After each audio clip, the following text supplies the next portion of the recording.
Buenas noches, estimados amigos de Diálogos Subterráneos.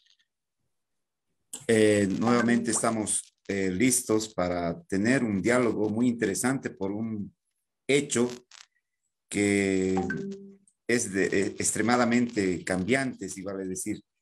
La Argentina se podría equiparar, ellos son tan fanáticos de esto como un partido de fútbol, pues a cada minuto pasa algo que no deja de sorprender.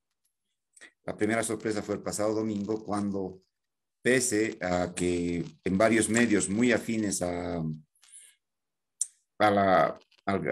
kirchnerismo, al peronismo, daban como un hecho el triunfo de sus candidatos o de la participación a favor de ellos en estas elecciones para elegir candidatos como son las pasos.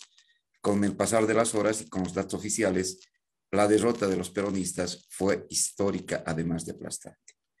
Hoy es un gusto nuevamente tenerlo a Eduardo Sartelli, un amigo de la casa, un amigo de estos diálogos, quien nos va a hablar precisamente de lo que se está viviendo en la Argentina, este terremoto que aún sigue sacudiendo las réplicas. El terremoto fue el domingo, pero las réplicas continúan y continúan a cada momento.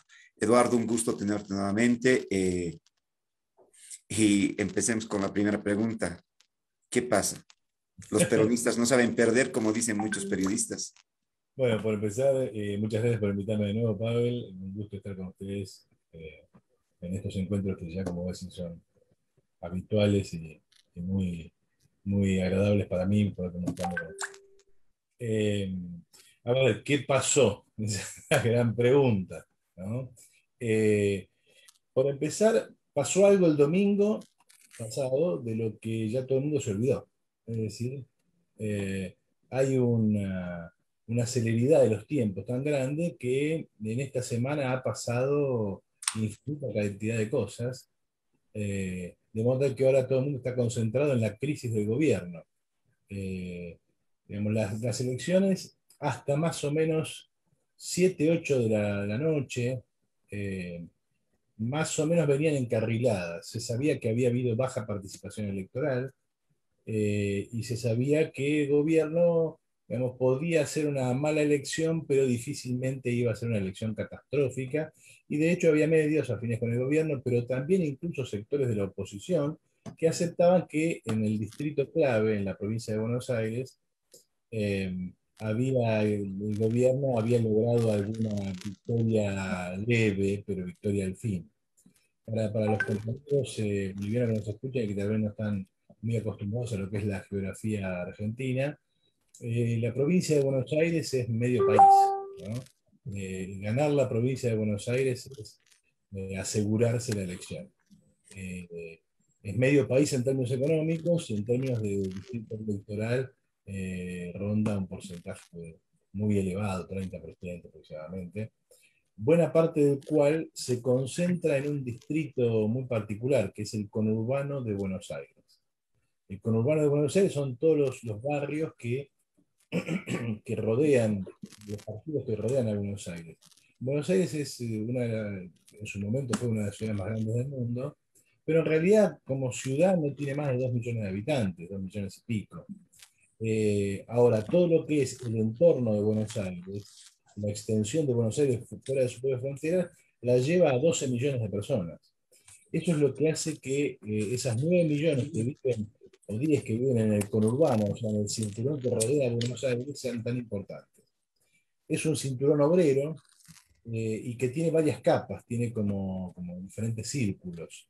El primer círculo, y sobre todo hacia la zona norte, en general es clase media, clase obrera ocupada, pequeña burguesía y burguesía. Son esos distritos tradicionales donde en general ganan los radicales, los partidos más de derecha o más abiertamente burgueses.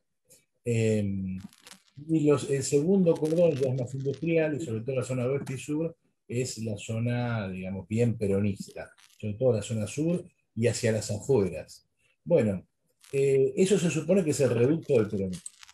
Hasta las 8 de la tarde el peronismo había ganado las elecciones ahí y por lo tanto podía decir que estaba orillando una elección relativamente buena teniendo en cuenta lo que pasó en la Argentina este año.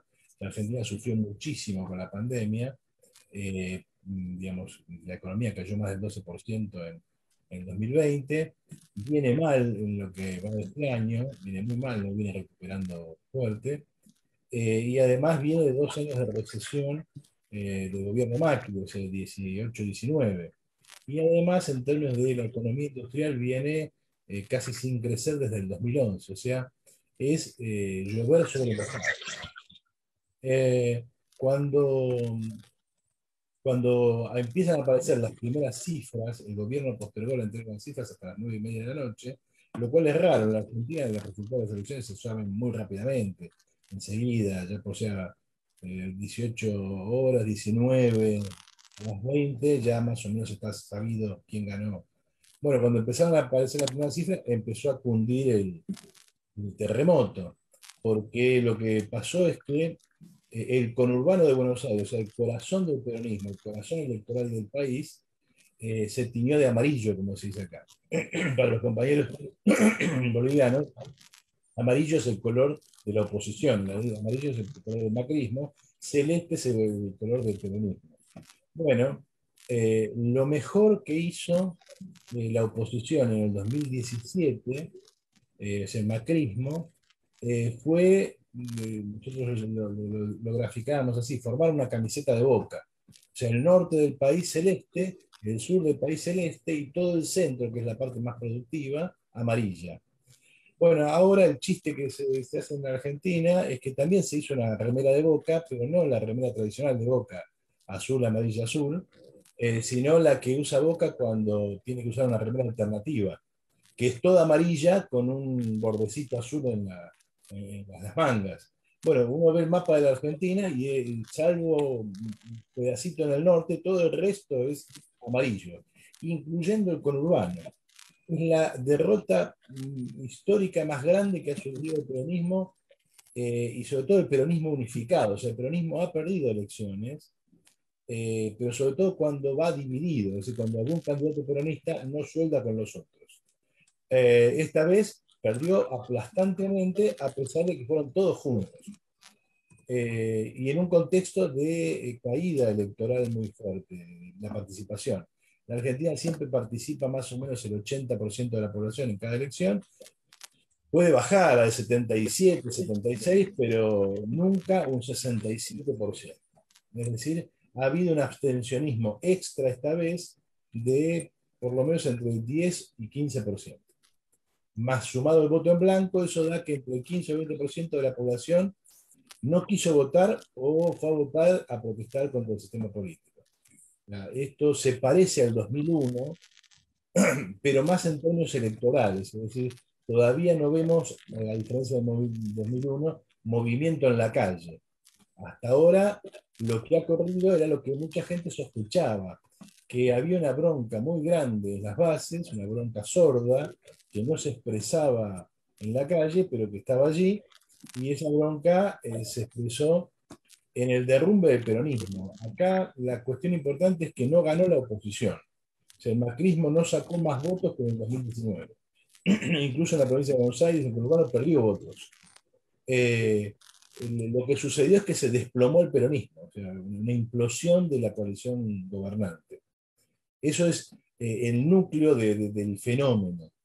Después se tomaron un día, supongo yo, para ver, digamos, terminar de abrir los ojos, y ahí empezó la batalla por el día después, lo que vos señalabas, las réplicas del terremoto. Y eso ocupó toda la semana, porque lo que ha sucedido es la destrucción del Frente de Todos. El Frente de Todos ha sido destruido, y destruido por su creadora, por Cristina. Algo que llama la atención, recuerdo hace mucho tiempo, hace unos 30 años aproximadamente, Antonio Cafiero, el abuelo del flamante canciller argentino y ex secretario privado Es jefe de gabinete. jefe de gabinete del presidente Fernández, decía, cuando los peronistas nos unimos, nadie nos puede derrotar. Sí. Cosas de la vida, el nieto es uno de los causantes de las derrotas. ¿Por qué digo el nieto? Porque desde hace unos 6 meses, todo lo que hacía el presidente Fernández, la señora Cristina Fernández, viuda de Kirchner, eh, lo culpaba a Cafiero, a Juan Pablo Cafiero. Cosas de Sí, la vida. ahí ¿Por hay qué? que... No, te decía, ¿por qué esa reacción? O sea, es devastadora, pero ¿por qué? Porque la señora viuda de Kirchner se niega, por su actitud, se niega a reconocer la derrota. Aparte el momento de cuando el domingo, a eso de cerca a la medianoche, habla el presidente Fernández y muestra una cara totalmente desencajada, con la mirada gacha, pero ella después de eso no logra entender, o sea, sigue atacando y culpa al entorno del presidente Fernández de ser el culpable de esta derrota y ella no asume en ningún momento que ella fue la directora de todo este catombe, de todo este Waterloo. Mira, ahí habría que, digamos, adoptar una estrategia para examinar el problema como si fueran las capas de una cebolla, para ir mostrando todos los elementos que están jugando acá. La primera cuestión es, acá hay una transformación social muy profunda en la Argentina. Y esa transformación social muy profunda, como dicen los romanos, ofrece vino nuevo en odres viejos. Es decir, acá hay un problema de nomenclaturas. Hay cosas que se llaman igual que otras, pero son distintas. Y uno de los problemas más graves de esa confusión de nomenclaturas es la palabra peronismo. Eh, ¿Cuál es la transformación económica que ha vivido la Argentina? Bueno, la Argentina vive una lenta decadencia desde por lo menos los años 50, que se va acelerando con el tiempo y que, bueno, pues si interesa podemos charlar un poco sobre eso, pero que es el mar de fondo de esta situación. Eso ha producido, sobre todo a partir de los años 70 y comienzo de los 80, ha producido una transformación social. Hemos pasado de un país donde la clase obrera era básicamente clase obrera ocupada, ocupada en términos fabriles, es decir, era el clásico obrero de Oberol, el clásico obrero industrial, digamos, que interpela la teoría marxista clásica, o por lo menos la forma, digamos, acostumbrada de ver el marxismo, el obrero que está en la fábrica, eh, y con una tendencia a la desocupación cercana a cero, es decir, la desocupación en la Argentina hasta los años 70 es muy, muy, muy baja. De hecho, la Argentina era un país hasta los años 70 donde el empleo superaba a la población. Por eso normalmente, bueno, la Argentina es un país de inmigración muy potente desde los primeros años del siglo XIX, y a lo largo de todo el XX fue cambiando el contenido de esa inmigración.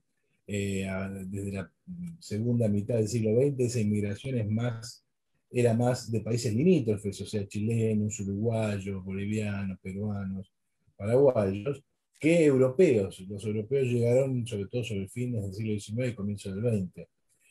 Pero seguía siendo un país de inmigración.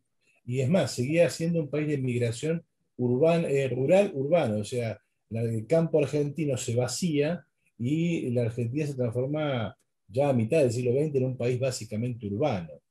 Es decir, es una economía capaz de arrastrar hacia las ciudades a población no solo de su propio campo, sino de los países vecinos.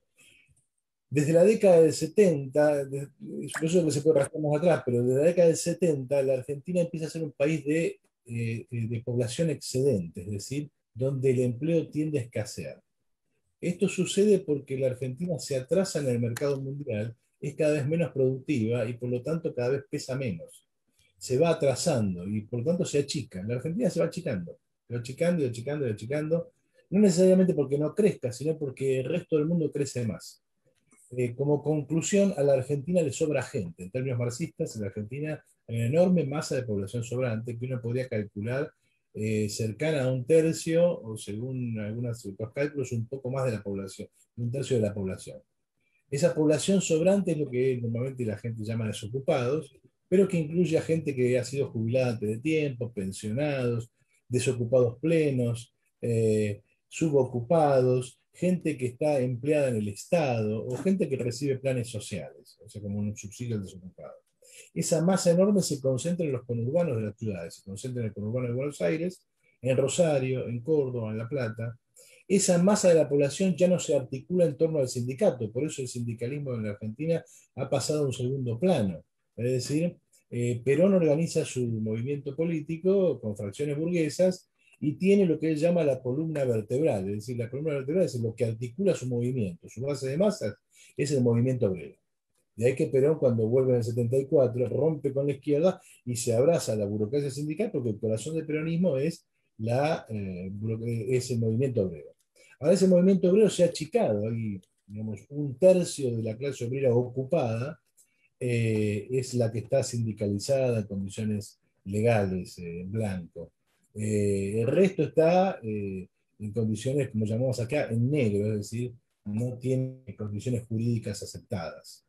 Eh, por lo tanto, el sindicalismo argentino, la CGT, que en otro momento era todopoderosa, que podía parar el país cuando quería, prácticamente no activa. Y no es simplemente porque los miembros de la CGT sean viejos burócratas sindicales, que lo son, sino simplemente porque las fracciones de esas capas de la clase obrera no se mueven. Es decir, no hay en la Argentina un potente movimiento de obreros industriales. Ya eso ya era visible en el 2001. En el 2001 la clase obrera industrial no participó del argentinazo. El argentinazo fue cosa de obreros estatales, docentes y desocupados. Y sectores de pequeña burguesía pauperizada.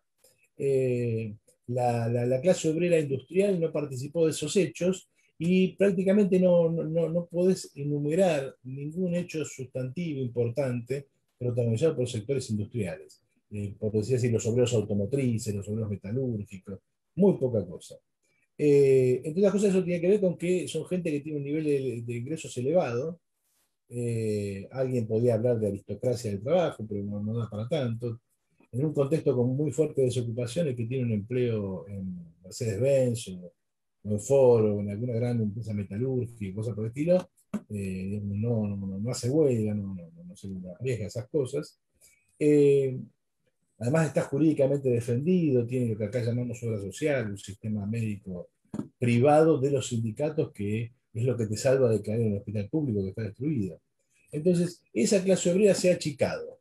Y lo que domina hoy el panorama es esta fracción de la clase obrera que es básicamente mantenida por el Estado y que se ubica territorialmente, por eso son movimientos territoriales, son movimientos ubicados geográficamente. Es el grupo de desocupados de la zona sur, el grupo de desocupados de la zona norte, es decir, su lugar de residencia es el territorio. Eh, Eso lleva a un sistema político.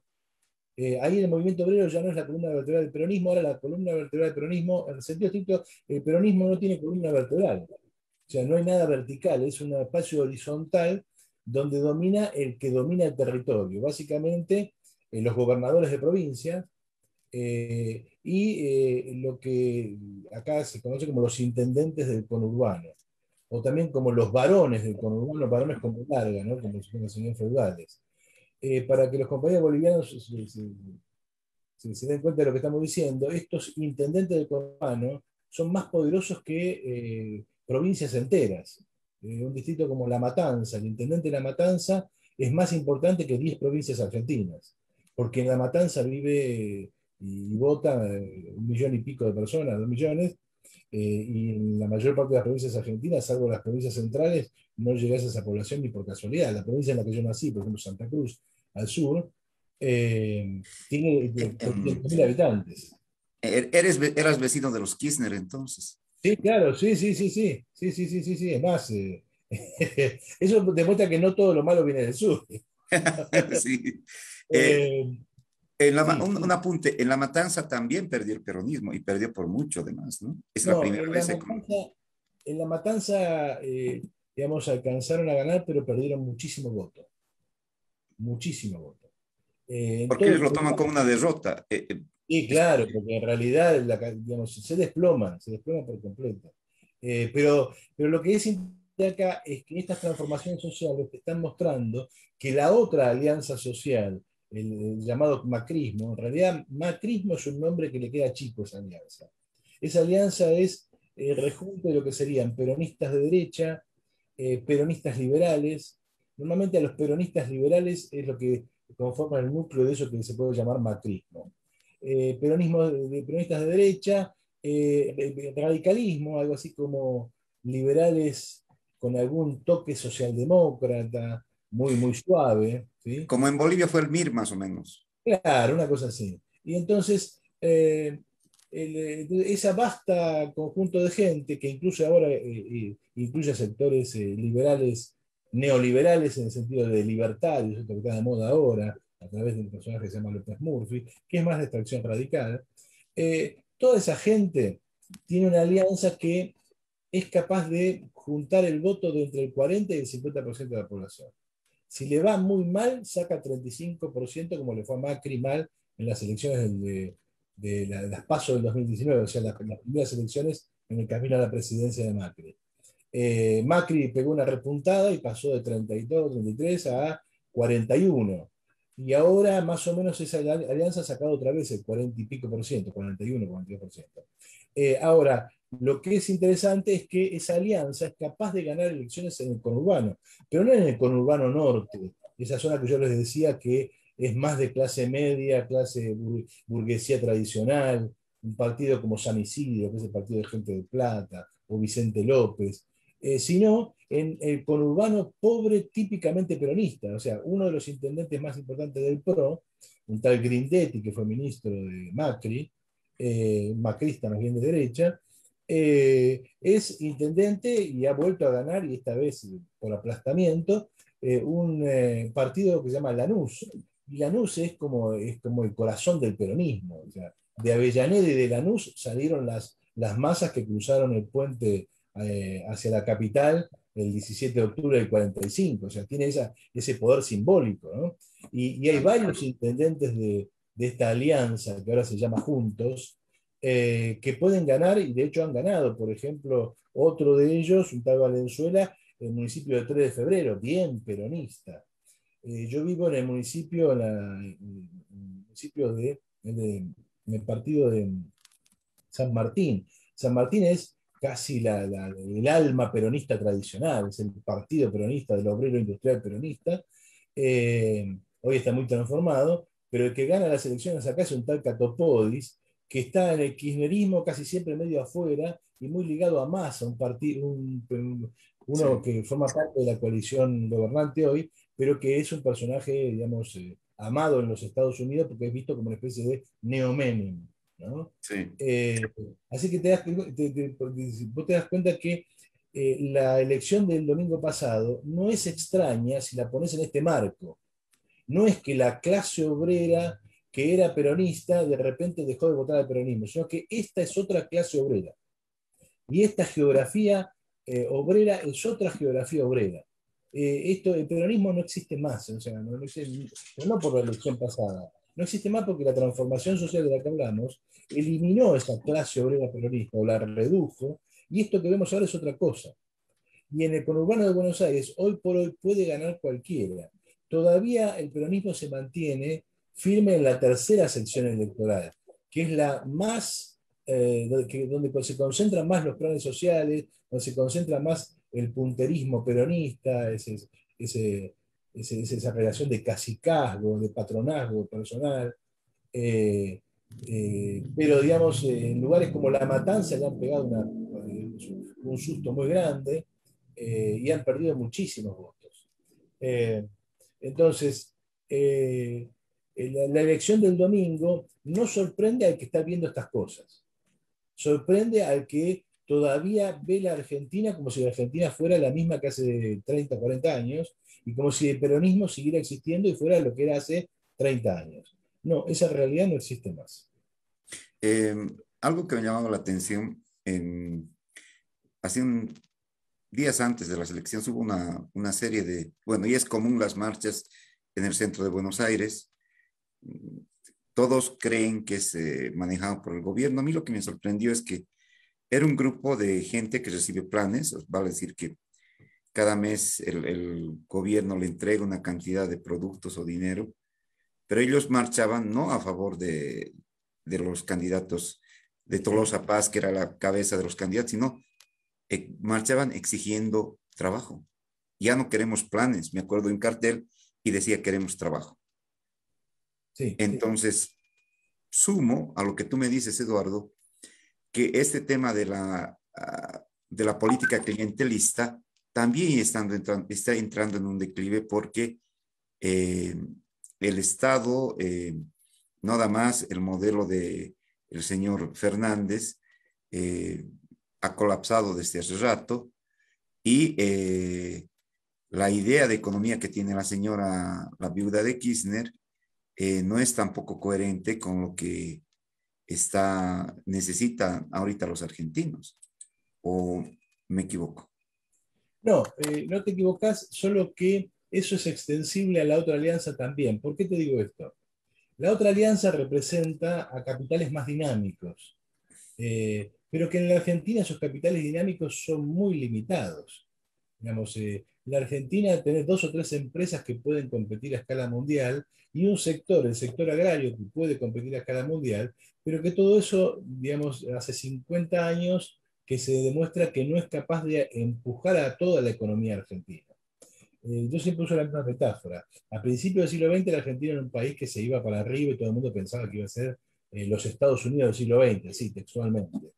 Ahora, ¿en qué estaba apoyada esa ilusión? En un sector muy productivo, el campo pampeano, que llevaba a las espaldas una economía en mercado internista relativamente chica.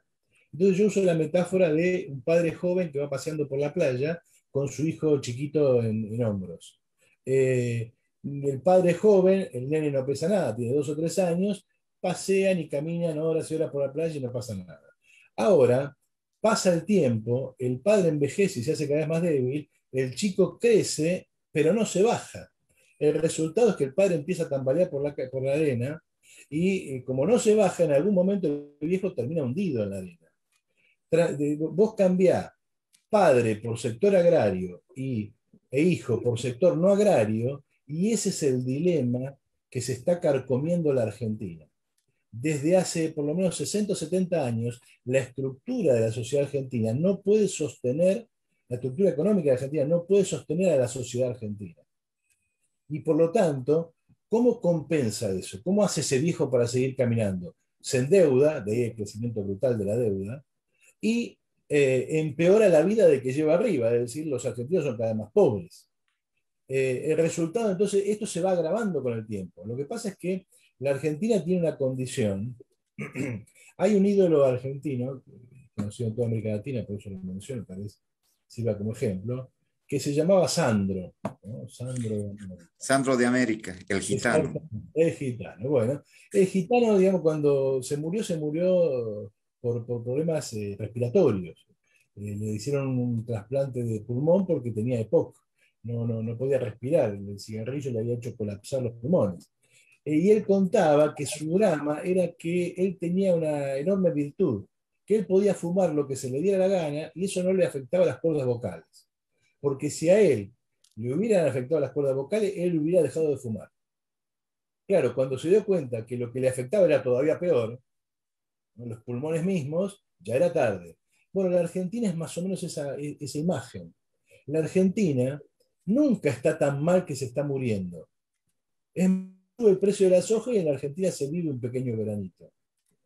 Ahora, a lo largo del tiempo, la situación se va haciendo más grave y por lo tanto está planteada la posibilidad de una implosión generalizada del país.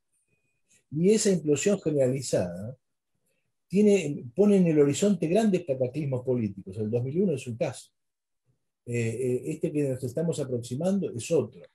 La pandemia viene simplemente a darle un empujón más a una situación que ya está planteada, porque ya te digo, la economía argentina desde el 2011 no crece. Y la economía argentina hoy tiene más o menos la misma productividad que hace 40 años. ¿Esto qué te está mostrando? Que la Argentina es un país quebrado. Y ese país quebrado está en un pantano. Ese pantano tiene un ala centro-derecha, centro-izquierda y un ala centro-izquierda, centro-derecha. ¿Qué quiero decir con esto? ¿Cuál es el ala centro-derecha, centro-izquierda? El ala centro-derecha, centro-izquierda es Macri. Que es centro-derecha y está claro, porque Macri no es neoliberal, no te va a hacer un ajuste bestial. De hecho, lo acusaron de no ser verdaderamente liberal porque implementó una política que se denominó gradualismo, es decir, vamos de a poquito, cambiamos las cosas, en vez de hacer una política de shock. Ahora, ¿Por qué no hacía esa política de yo? Porque al mismo tiempo Macri dio tantos o más planes sociales que el peronismo, aumentó los planes sociales en cantidad y en calidad, e incluso la asignación universal por hijo, la llamada AUH, que es uno de esos planes, los actualizó, aumentó, digamos, mantuvo cierto nivel de jubilación, aunque las bajó, no las bajó como lo hizo después Fernández. Es decir, lo que se le critica a Macri, de ahí, por eso un sector de la derecha argentina, los llamados libertarios, lo critican y llegan a decir que es socialista, por ejemplo, ¿no? Es porque Macri no desarmó el resultado del 2001. O sea, el 2001 armó toda esta estructura en la cual un tercio de la población argentina dice, alguien me tiene que dar de comer, alguien me tiene que mantener, porque acá no hay trabajo. Conclusión, Macri entendió, el PRO entendió, que eso no se podía desarmar de la noche a la mañana. Y entonces arranca por la derecha y tiene que gobernar como si fuera de izquierda, es decir, tiene que gobernar respetando ese resultado, por más que quisiera desarmarlo o no. Por lo tanto, es un partido de centro derecha que se ve obligado a sostener un ala de centro izquierda. De hecho, hoy, paradójicamente, gente como Grabois o los movimientos sociales ligados a Alberto Fernández estaban más contentos con Carolina Stanley, la ministra de Seguridad Social de Macri, que con Alberto Fernández, a pesar de que ellos ocupan un lugar en el gobierno de Alberto Fernández. ¿Por qué? Porque con Carolina Stanley tenían más plata. Claro. ¿Esto qué significa? Bueno, acá tenés una parte del pantano. La derecha, digamos, no puede resolver el problema. Ahora, ¿qué tenés del otro lado? Algo que dice ser de izquierda, pero cuando llega gobierna como de derecha, es decir, te otorga los planes sociales, pero después lo tiene que ajustar. Y entonces, cuando vos ves las dos alianzas, no son muy diferentes. No es muy distinto. O sea, vos decís, acá hay dos derechas, si vos querés. O si vos querés, acá hay dos. Es un escenario bastante parecido a lo que vos podés pensar más en Bolivia. Es decir, es un escenario en el cual te cuesta distinguirlo de fracciones o de expresiones que son más claramente de un lado o de otro. Porque en el fondo nadie puede desarmar este nudo de la sociedad argentina. Como vos decís bien, la gente está cansada de la cultura del plan, está cansada de esta situación en la cual vivís de planes sociales, porque en el fondo no vivís de planes sociales. Y ese es uno de los problemas. ¿Por qué la pandemia causó el impacto que causó? Mucha gente tiene la idea de que en la Argentina la gente, los que son piqueteros, viven de los planes sociales. Pero en realidad el monto del plan social no es, de los diferentes planes sociales, no es suficiente como para mantenerte con vida y tener, digamos, algún tipo de ingreso suficiente. En realidad es un complemento para una actividad económica de tipo informal, acá le llamamos changas. Es decir, vas, haces un trabajito, juntás cartón, a la semana siguiente juntás metal, a la otra semana pegaste algún empleo, qué sé yo, en alguna obra de construcción, la otra semana no sé, fuiste a cortar pasto en un jardín, y con eso, con las changas, más los planes, vas tirando, vas sosteniendo todo. La pandemia, la cuarentena que llevó adelante Fernández, al clausurar la circulación de personas, a la gente que vive de planes y de changas, los mató porque les sacó las changas. Encima, la inflación les licuó los planes y entonces esa gente está, digamos, al borde de la inanición. Además, la inflación liquidó los ingresos de buena parte de la población que tiene un salario fijo, empleado del Estado o de empresas privadas relativamente en buen nivel de funcionamiento. Y al mundo de las pequeñas y medianas empresas, del mundo del trabajo negro, de esas pymes que están siempre entrando y saliendo del mercado, las mató. Pero todo esto viene a sumarse, como yo te decía, a las capas de la cebolla de una situación general que es extrema. Y entonces, Fernández se encuentra con este problema, que es el mismo problema que tiene Macri, con la diferencia que la alianza que comanda Fernández es más exigente para Fernández. ¿Por qué? Porque no se espera de Macri eso. De Macri se espera otra cosa, se espera el ajuste, etcétera. Pero de Fernández se espera que vuelva, como él prometió, el asadito, que vuelva la heladera llena, o sea, que vuelva un nivel de consumo. El problema es que la Argentina no hay ingresos como para eso. La Argentina no tiene. La Argentina es un país quebrado. Y el problema con que se encuentra Fernández es que es un Macri sin soja, mejor dicho, es un Macri sin deuda y una Cristina sin soja. Es decir, Fernández no tiene la soja que tenía Cristina para sostener esa estructura y no tiene la posibilidad de endeudarse que tuvo Macri, porque ya nadie te presta un mango más. Conclusión, ¿cómo resolves este tema? El tipo entró diciendo, vamos a hacer una salida a la uruguaya, o a la ucraniana, o a la portuguesa. Se olvidaba de decir que esas salidas eran terribles ajustes. Eh, entonces, ¿cómo resolves eso? Bueno, tuvo un golpe de suerte. ¿Cuál fue el golpe de suerte? La pandemia. La economía se desplomó, pero no es culpa mía, es culpa de la cuarentena. Bueno, se vio después de los primeros 6 meses que la cuarentena estuvo mal aplicada, que las cosas se hicieron muy mal y que además la Argentina caía más que el resto de los países y que buena parte de los problemas de la Argentina, digamos, se agravan con la cuarentena, pero no son la cuarentena. Y entonces es ahí donde empieza a amontonarse el problema de Fernández. Y se empieza a amontonar, ¿qué problema? La Argentina solo puede salir de esta encrucijada o tirar, como decimos en términos futbolísticos, la pelota para adelante. O sea, vamos perdiendo, se nos viene el equipo contrario encima. Bueno, agarrar la pelota y tirarla para adelante. No importa si la agarra uno o nuestro o uno de ellos, pero tirarla para adelante porque acá abajo no la queremos. Bueno, ¿cómo puede tirar la pelota para adelante? Volviéndose a endeudar. Pero para eso tiene que acordar con el fondo. Pero Cristina es enemiga, ¿te acuerdas la carta del año pasado? Reitera permanentemente que lo quiso sacar al ministro de Economía Guzmán precisamente porque él trató de negociar con la famosa gira del presidente Fernández por Europa, donde se reunió con la presidenta del Fondo Monetario Internacional y Cristina, mediante sus diferentes voceros, acusó a Guzmán de estar entregando un gobierno peronista al Fondo Monetario Internacional. Sí, pero vos fíjate, acordate que cuando ganó Fernando Henrique Cardoso en Brasil, Ujú. que después terminó siendo un modelo de economista del gobierno neoliberal, eh, mucha gente le decía, bueno, pero usted en su libro es tal, en su libro cual, tiene un pasado dependentista, filomarxista, ¿y qué dijo Fernando Henrique? Dijo, bueno, olvídense de todo lo que escribí, efectivamente, olvídense. Uno de los papás del endogenismo desarrollista de Claro, los exactamente. 70. Claro, sí, el tipo era cualquier cosa menos lo que hizo después. Bueno, Claro, entonces él dijo, bueno, olvídense de todo lo que escribí. Digamos, los que queríamos ser zurditos de izquierda en los años 80 que entrábamos a la universidad, ¿y qué leíamos? Y Cardoso y Faleto, sí. la dependencia de América Latina, ese tipo de cosas. Bueno, olvídense de lo que escribí. Bueno, con Cristina tenés que utilizar la misma perspectiva. Es más, su esposo lo dijo. Cristina podría decir, olvídense de lo que digo. O como dijo Néstor a unos empresarios norteamericanos, no se fijen en lo que digo, fíjense en lo que hago. El kirchnerismo ha sido un pagador serial de la deuda. De hecho, la deuda argentina no se ha pagado nunca. La Argentina es un defaultador serial. Es decir, la Argentina llega el momento de pagar y bueno, pues listo, se declara en default y no le paga a nadie. O sea, si hay un estafador en el mercado mundial, es la Argentina. O sea, Argentina tiene plata y después, bueno, qué sé yo.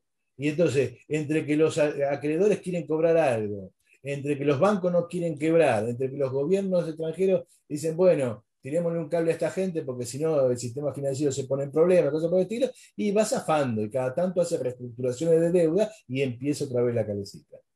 Y la deuda en la Argentina se pide para pagar deuda. Entonces, si vos ves la cantidad de dinero, de dólares concretos que se usó en la Argentina, que salieron de la Argentina para pagar la deuda, son prácticamente cero. Menem no sacó $1 de la Argentina para pagar la deuda. Pidió deuda para pagar deuda. El primer presidente que mete la mano en el bolsillo de los argentinos, saca 10.000 millones de dólares y le da 10.000 millones de dólares al Fondo Monetario Internacional, es Néstor Kirchner. Es más, Axel Kicillof, el supuestamente marxista, Sí, de economía de Cristina, así eh, es. Axel Kicillof hizo exactamente lo mismo con el Club de París. Entonces, una cosa es lo que dicen y otra cosa es lo que hacen. Cristina es muy consciente de que tiene que volver a endeudarse. Muy consciente de eso. Porque no hay otra cosa. O sea, la soja está estabilizada y hacia abajo. Y además hay un punto en que la economía argentina, por más que la soja esté a $600, no, es como como cuando ya te dieron muchos antibióticos y el virus se adaptó, bueno, ponele los antibióticos que quieran que no salís. Y entonces hay que volver a endeudarse. Pero para volver a endeudarse hay que acomodar ese sector y vos tenés que decirle al Fondo Monetario que ya hizo una apuesta gigantesca por la Argentina, porque le dio el mayor préstamo de los habidos y por haber a Mauricio Macri. O sea, imagínate cómo será la generosidad del FMI para el macrismo, que le dio semejante cantidad de guita a un país quebrado, sabiendo que no le iba a cobrar. Bueno, ahora la posibilidad de volver a repetir ese error para los funcionarios del fondo es complicada. Entonces los tipos dicen, no, mirá, asegúrame que algo va a pasar. O sea, mentime un poquito. Mentime un poquito quiere decir, armame un plan de pagos, armame un plan económico que de alguna manera garantice que vas a empezar a pagar. Y entonces yo te regularizo la situación. ¿Cuál es el problema con eso? Es que eso obliga al gobierno argentino a poner las cuentas en orden. El tema es que las cuentas ya vienen muy mal desde la época de Macri, aunque Macri le dejó un escenario un poco más ordenado. Por eso, por dejarle un escenario un poco más ordenado, es porque perdió las elecciones. Porque, ¿cómo era? ¿De dónde salía, digamos, el ajuste? El ajuste salía en la época de Macri por elevar el precio de los servicios públicos. Es decir, en la época del kirchnerismo, vos pagabas por la electricidad nada. O sea, para que te des idea de lo barata que era, vos tenías, vivías en San Isidro, en Tigre, en esos distritos ricos de Conurbano Norte, y tenías una pileta de 10 metros de ancho por 20 de largo, y si querías la podías calefaccionar en invierno con electricidad, porque valía 2 pesos. Y entonces había gigantesca cantidad de subsidios para la electricidad, para que gente ahí, digamos, se calefaccionara piletas gigantescas. Bueno, eso llevaba a que el Estado acumulara una enorme cantidad de déficit por subvencionar los servicios del conurbano. El ferrocarril en el conurbano está regalado, es casi gratis. El colectivo no vale en el conurbano lo mismo que vale en otras provincias. Toda esa diferencia la paga el gobierno, el Estado, mejor dicho. Conclusión, Macri quiso poner eso en orden contra el consejo de sus asesores, Durán Barba en particular. No, suspende eso, no ajustes tarifas porque vas a perder, dicho y hecho. Ahora, ¿qué es lo que tiene que hacer Guzmán para que el Fondo Monetario le dé alguna chance de un acuerdo para poder volver a endeudarse? Lo que tiene que hacer Guzmán es prometer que va a armar algo que de alguna manera, digamos, salve acá decimos salvar las papas, es decir, evitar que la cosa, digamos, parezca tan desprolija que nadie te quiera prestar. Digamos, por lo menos ordenar la situación, que parezca que vas a pagar. ¿Sí? Eso significa bajar el déficit del Estado en función del gasto sobre el PBI. La Argentina emitió muchísima moneda el año pasado para sostener los gastos durante la pandemia y ahora tiene un déficit de PBI enorme. ¿Qué es lo que hace Guzmán? ¿Qué es lo que venía haciendo? Prometía un déficit, 4,5 en el último presupuesto, y subejecutaba partida, es decir, no gastaba todo lo que decía que iba a gastar. Eso significó un fabuloso ajuste. Fernández y su ministro Guzmán hicieron un fabuloso ajuste, muy superior al ajuste de Macri, hasta marzo de este año. En marzo de este año Cristina se enojó, dijo esto va mal, vamos a perder, empiezan a aflojar. Y empezó toda una cadena de emisión gigantesca, han tirado plata a lo pavote, e igual perdieron, porque digamos, la inflación se come cualquier cosa que vos tires sobre la mesa. Y entonces, ¿cuál es el problema? Si no emitimos de acá a noviembre, cuando son las elecciones verdaderas, para que los compañeros bolivianos se ubiquen y entiendan el problema, lo que hubo el domingo son, como decimos acá, como cuando éramos chicos, son elecciones de mentirita. Es decir, son elecciones internas de los partidos. Lo que pasa es que como son simultáneas, se hacen en todo el país al mismo tiempo y todos los partidos, haya disputa interna o no haya disputa interna, las llamadas PASO, las primarias argentinas, son como una primera elección, con lo cual no tienen ninguna consecuencia política. Vos podés haber sacado el 20% de los votos hoy, que te toquen 4 diputados, y en noviembre, cuando son las elecciones de verdad, ¿sí? En noviembre sacaste 5% y lo que sacaste en las PASO es historia, no sirve más. O sea, son elecciones no vinculantes. Lo que pasa es que tiene un impacto político, porque ya te avisan lo que va a pasar. Así Y es. entonces, Cristina se enloquece ahora porque dice, mira, si no emitimos a los pavotes de acá a noviembre, nos hundimos. En ese ámbito, eh, hay un regreso que a mí me llama. Hay dos personas que van a ser posicionadas como ministro el lunes, pero que tienen ciertas atenciones. Uno de ellos es Aníbal Fernández, quien era, junto con Guillermo Moreno, eran no sé cómo decir, eran sus guerreros de Néstor y Cristina durante sus gobiernos. Sí, sí. Y Mansur, que tiene un escándalo con su vicegobernadora, que es de campeonato. Que Cafiero, como le dicen en la Argentina, Cafierito vaya de canciller, en vez de Solá, es prácticamente irrelevante. Entonces, ¿esto ha sido una movida magistral de Cristina Fernández o ha sido simplemente una rendición de una, una rendición de una rendición Alberto. de Guillermo, de Alberto, perdón, de Alberto? Mirá, acá todo el mundo lo está mirando como si fuera una victoria de Cristina. Para mí, Cristina perdió. Pero hay que entender esto, mirá. Cristina es una gran tacticista, pero como estratega es un desastre. Es decir, la estrategia siempre tiene que ver con cómo ganás una guerra, cómo ordenás enfrentamientos para ganar una guerra. En cambio, la táctica es cómo procedes en cada enfrentamiento. Entonces, ella armó una fórmula que le permitió ganar las elecciones. Sumó a Alberto Fernández, lo cual le permitió arrastrar de sí a algunos gobernadores peronistas que no la veían bien y a algunos intendentes del conurbano.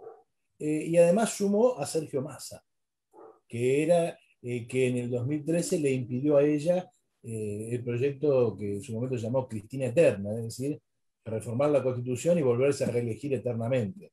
Bueno, Sergio Massa sacó una cantidad de votos suficiente como para dejarla fuera de esa chance. Conclusión. Ella armó una fórmula que puede ganar las elecciones. El problema es que ella no tiene ninguna estrategia, ni de desarrollo general del país, o sea, no se sabe qué carajo quiere hacer Cristina con el país, y lo único que parece que le va saliendo es la estrategia china, que si querés de eso hablamos, eh, y por otro lado, eh, no tiene ninguna estrategia de gobierno en lo inmediato. Es decir, no sabe dónde va a llevar el país, ni siquiera sabe dónde va a llevar a este gobierno. Si vos examinás lo que ha pasado esta semana, ¿qué es lo que ha pasado? Mucha gente se agarra de las críticas a, como dijo Cristina en un discurso, los funcionarios que no funcionan. Sí, la famosa carta. Claro, en un discurso el año pasado, ¿no? Dijo enojada, bueno, acá hay funcionarios que no están haciendo lo que tienen que hacer, y bueno, entonces mejor que se vayan, que se vayan a laburar a otro lado, que se consigan otro laburo. Si quieren ser funcionarios, tienen que poner todo lo que el país... mucha gente lo tomó como una crítica de Cristina a un conjunto de funcionarios puestos por Alberto, un conjunto de ministros puestos por Alberto, que evidentemente son desastrosos. El ministro de Educación, pobre, no ha dado pie con bola, pero además, digamos, es muy difícil ser ministro de un gobierno, de un gobierno cuyo presidente hoy te dice una cosa y a la tarde te dice lo contrario, y el otro día te vuelve a decir lo primero. ¿Sí? Y eso sin que se le mueva un músculo. Entonces, es muy difícil, pero bueno, el ministro Trota de Educación, un desastre. El ministro, los del área de salud, otro desastre. Primero Ginés González García y después Bisotti. Te olvidaste de la payasa Filomena. Claro, pero digamos, cuando un gobierno anda mal, cualquier cosa que hace es, digamos, motivo para el meme y la cargada, ¿no? Si anda bien, eso genera risas positivas en la gente. Y la gente, por ejemplo, cuando Menem estaba en su apogeo, Menem se mandaba estupideces más grandes que la de Alberto, pero todo el mundo se la festejaba. todo el mundo decía, pero Menem agarró una Ferrari, le regalaron una Ferrari. Vos sos un presidente argentino, no le podés regalar nada, porque si vos le regalás algo a un presidente argentino, el presidente tiene la obligación de entregarlo al museo de la Casa de Gobierno, no puede recibir regalo como presidente. Bueno, a él le regalaron una Ferrari.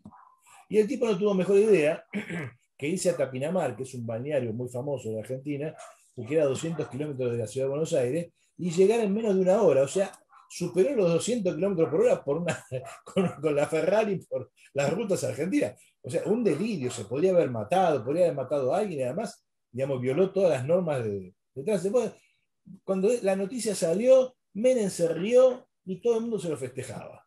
Qué chero, qué vivo que... ¿no?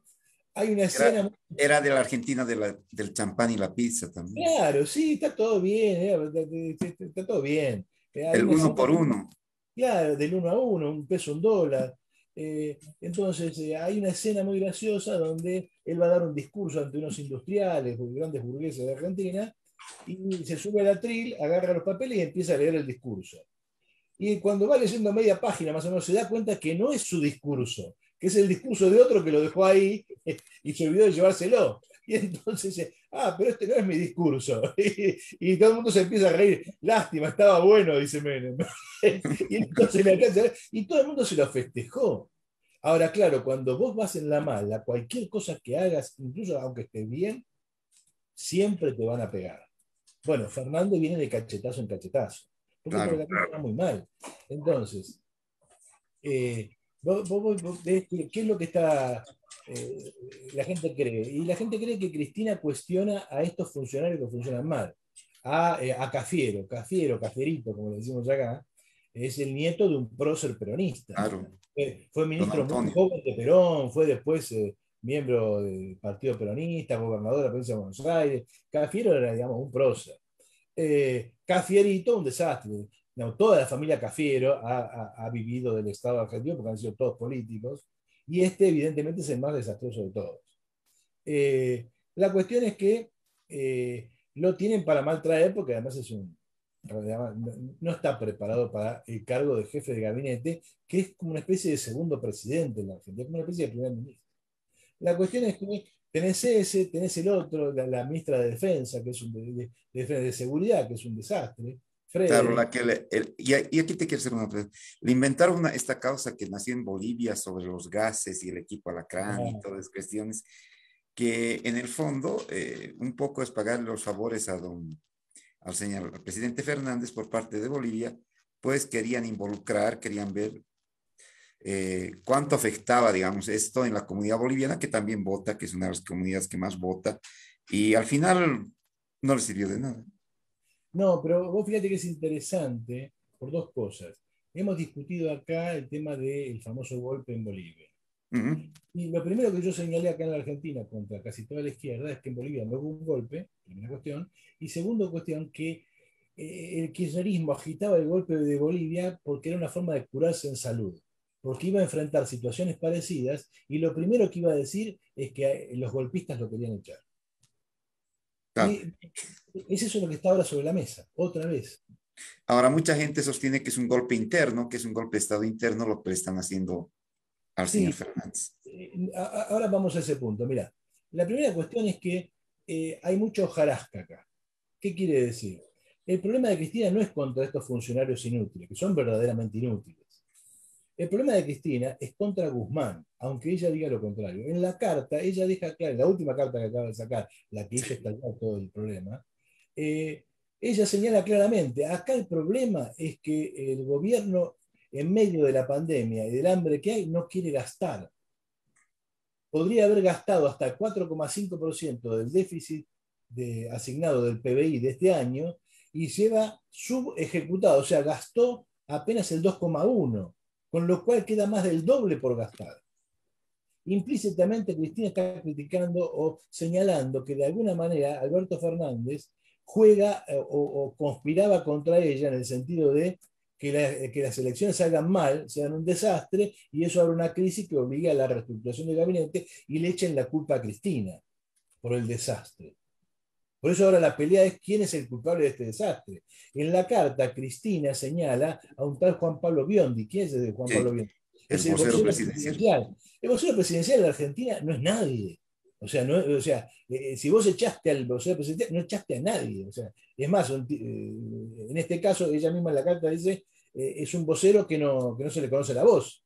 ¿Por qué? Dice Cristina, porque estaba haciendo otra cosa. ¿Qué estaba haciendo el vocero presidencial? Estaba haciendo operaciones de prensa. ¿Operaciones de prensa para qué? Para echarme la culpa a mí de la derrota. Y entonces la carta de Cristina explica que la culpa de la derrota es de Alberto por no haber puesto la plata suficiente. Y que la culpa es de esta relación con el Fondo Monetario.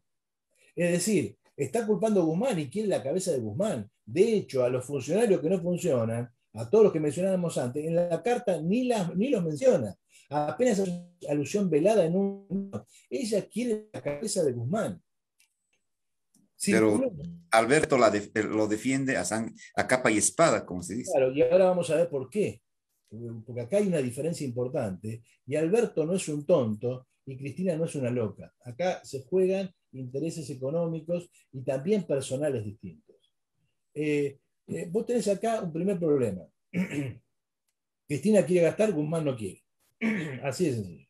Porque Guzmán quiere arreglar con el Fondo Monetario, porque Guzmán cree que de esa manera garantiza el 2023. Porque por el presidencialismo argentino, vos perdiste una elección de medio término y no pasa nada. ¿Por qué no pasa nada? Porque vas a seguir gobernando. No es como en Europa, donde hay un sistema del primer ministro que si te salió mal una elección, tenés un voto en contra de cosas y te tenés que ir. No, no, acá vos podés sacar cero en las elecciones y salvo que la gente salga a la calle a cascotearte el rancho, no te tenés por qué ir. Y de hecho, dado el sistema electoral argentino, el peronismo, la coalición de gobierno, aún con la derrota que sufrió, sigue teniendo mayoría en senadores y sigue teniendo mayoría en diputados, con lo cual sigue controlando el Congreso. Entonces lo que Alberto dice es, acá hay que pensar en el 2023. Hagamos ahora lo que hay que hacer, total, ya perdimos, y aspiremos a pasar la crisis, a ordenar la cosa, y en el 2023 estamos en mejor posición. Cristina dice, no, yo no quiero perder en noviembre. ¿Por qué no quiero perder? Porque ella piensa que si se pierde en noviembre, ahora, el 2023 va a ser difícil. Pero además hay otro problema. Si ella pierde ahora, ahí entra a jugar un elemento personal. Ella tiene un montón de causas pendientes de la justicia. Y la justicia en la Argentina funciona de una manera muy lineal. En todos los países capitalistas pasa eso, pero en la Argentina es muy, digamos, es muy, ¿cómo te puedo decir? Es de una manera tan abierta que se hace que directamente a nadie le sorprende ya nada. Es decir, el que gana la elección nunca va preso. Nunca va preso. Y si vos lograste más o menos acomodarte en el sistema político, como hizo Menem, para que los compañeros bolivianos los que nos escuchan tengan alguna idea de las atrocidades que ha hecho Menem, no solamente lo de la AMIA, no solamente lo de la Embajada de Israel, todo ese asunto, Menem hizo volar un pueblo entero. Claro, en Córdoba. ¿Para qué? Para esconder un enorme contrabando de armas. O sea, imagínate, esos crímenes tiene Menem en su espalda. Bueno, Menem se mueve tranquilamente, sin ir preso. ¿Por qué? Porque es senador, nadie le va a sacar los fueros, es un voto para el kirchnerismo, votó siempre para el kirchnerismo y por lo tanto, ahí está.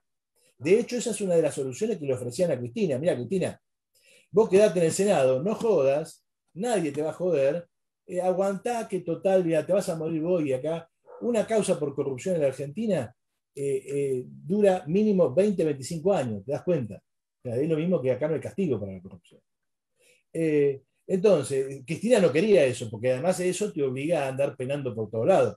Además ya tiene mucho poder político como para tener que hacer eso. La otra que le ofreció Fernández es el indulto, pero eso significa reconocer que alguna culpa tiene, entonces ella tampoco quiere esa. Ella quiere que las causas desaparezcan, además que digan que hubo contra ella una maniobra política, que en realidad ella nunca tocó un peso. Una conspiración, como dice Página 12. Exactamente, bueno, porque este asunto del golpe de Estado es típico. En Brasil hubo un golpe de Estado, en Bolivia hubo un golpe de Estado, en Venezuela hubo un golpe de Estado. Claro, lo que están diciendo es, si a mí me joden, si a mí me meten preso, o si a mí me echan del gobierno, ¿es porque el pueblo me echó? No, es porque la derecha, el imperialismo, el Fondo Monetario arman golpe de Estado, el macrismo. Bueno, en ese contexto, Cristina no puede ir a noviembre y perder por aplastamiento, porque además la perspectiva está que si esto sigue así, a cómo vamos, la elección de noviembre probablemente sea mucho peor. Y entonces Cristina va a quedar como que, bueno, mira, ya tiene problemas con la justicia, guarda que esto se va a poner muy feo. Por otra parte, ojo que en cualquier momento lo que por ahora es una protesta electoral se puede transformar en una protesta social en la calle. Y Así eso es. asusta mucho, sobre todo a los intendentes del conurbano. Asusta mucho porque esos son la primera línea de la protesta. Además, muchos intendentes del conurbano no quieren ir a noviembre a perder por aplastamiento, porque ojo que después se les complica mucho. Entonces, eh, para asegurarte el 2023, sería bueno que hagamos el ajuste ahora, nos traguemos todas las malas noticias ahora, y el 2022 lo encaremos desde otra perspectiva, ya pudiendo endeudarnos y con la economía más organizada, con menos inflación y con otra perspectiva. Y entonces el 2023 tal vez nos da una chance. Ahora, la posición de Cristina es no. Esa es buena para vos, pero para mí no. Yo pierdo en el noviembre y no sé qué pasa. Conclusión.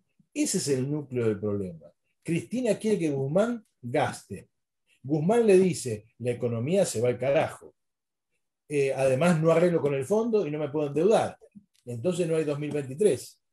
Además de que lo que vos no querés que pase, es probable que pase porque si seguimos emitiendo lo que estamos emitiendo, ya en la Argentina se está hablando incluso de cuasimonedas. Es decir, se está hablando, ya uno de los directores del Banco Nación, Claudio Lozano, un economista filocal en los últimos años, llama a crear una moneda no convertible con el dólar para pagar los planes sociales. O sea, una cuasimoneda, como había, la Argentina llegó a haber 18 monedas en el 2001. Bueno, de alguna manera Lozano quiere recuperar la idea de la LECOP, que era una especie de peso trucho, de peso, digamos, con muy pocas funciones, que se usaban para pagar sueldos estatales. Eh, bueno, Un poco para que entiendan los bolivianos, aquí se emitió lo que se llamaban cheques de gerencia, que era únicamente para compras exactamente, internas. y que rápidamente pierde mucho valor. Así es, así es, así es. Mucho valor porque no sirve para nada, o sea, no es Bueno, moneda. claro, son cosas Entonces, inmediatas. claro, vos, por ejemplo, en una provincia, acá en Argentina llegaron a haber 18 monedas porque cada provincia emitía la suya. Entonces, por ejemplo, en Entre Ríos, una provincia del litoral, emitió los bonos federales, BOFES. Entonces vos cobrabas en BOFES. El BOFE en la Argentina se llama a una parte de la carne de vaca que es muy desagradable, ¿no? Son los pulmones, echar los BOFES, ¿no? Bueno, el BOFE tenía ese nombre tan desagradable, valía un quinto de su valor, o sea, vos te pagaban 100 BOFES y cuando ibas a pagar la nafta, por ejemplo, o la comida con eso, en realidad comprabas apenas el 20% de lo que el numerito decía que tenías que comprar. Es decir, era una forma de licuar salarios, digamos, espectacularmente. Bueno, esto es el progresismo argentino. El progresismo argentino es la superexplotación de la clase obrera. Ahora, el dilema es este. ¿Qué hace Cristina? Y Cristina se pega una andanada contra Alberto. Pero Alberto resiste. ¿Por qué resiste? Porque buena parte de la burguesía argentina lo apoya, porque hay un sector del movimiento piquetero que lo apoya, porque una de las cosas que vos dijiste, que ha salido gente a hablar en contra de la cultura de los planes sociales, no expresa solamente el cansancio de mucha gente con los planes sociales. Es decir, que esto no podemos vivir así, digamos, ¿no? Queremos trabajo genuino. Expresa otra cosa también, hay otra cuestión que está escondida ahí atrás, que es lo siguiente, la cámpora, digamos, el brazo político de Cristina Kirchner, Así es. tiene como horizonte político quedarse con todas las posiciones políticas del peronismo tradicional y por lo tanto quedarse con las intendencias y con las gobernaciones. Pero Cristina apostó por candidatos de la Cámpora en esta elección y les fue como les fue. Sí, bueno, pero es más, el hijo de Cristina, Máximo, forzó las cosas para ser nombrado presidente del Partido Justicialista de la Provincia de Buenos Aires, o sea, presidente del aparato político más importante del país. ¿Sí? Pero creo que no me fue bien.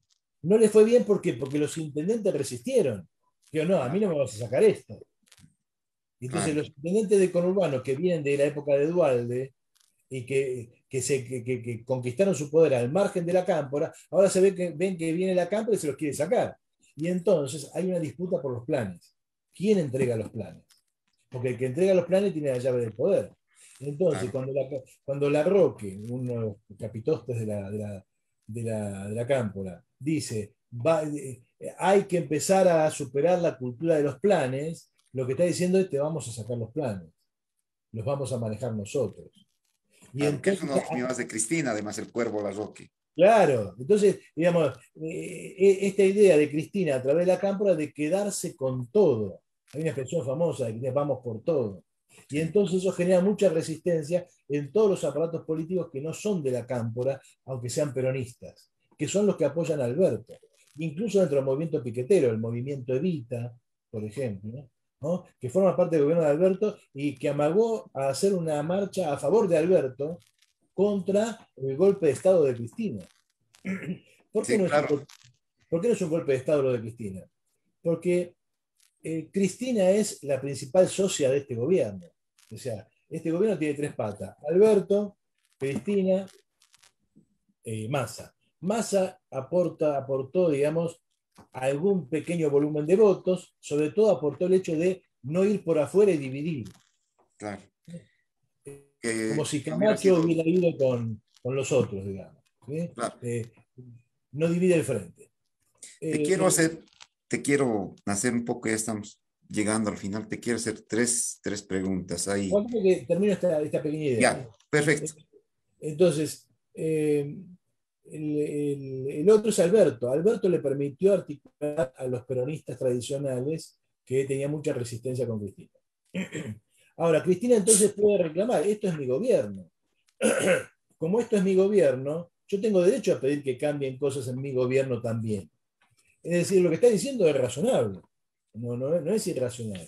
El tema es que todo el mundo pensaba que Alberto era simplemente un monigote y que lo que Cristina le decía, Alberto lo hacía, y se encontró con que Albert Alberto, Títere, como le decían algunos. claro, se encontró con que Alberto le dijo que no.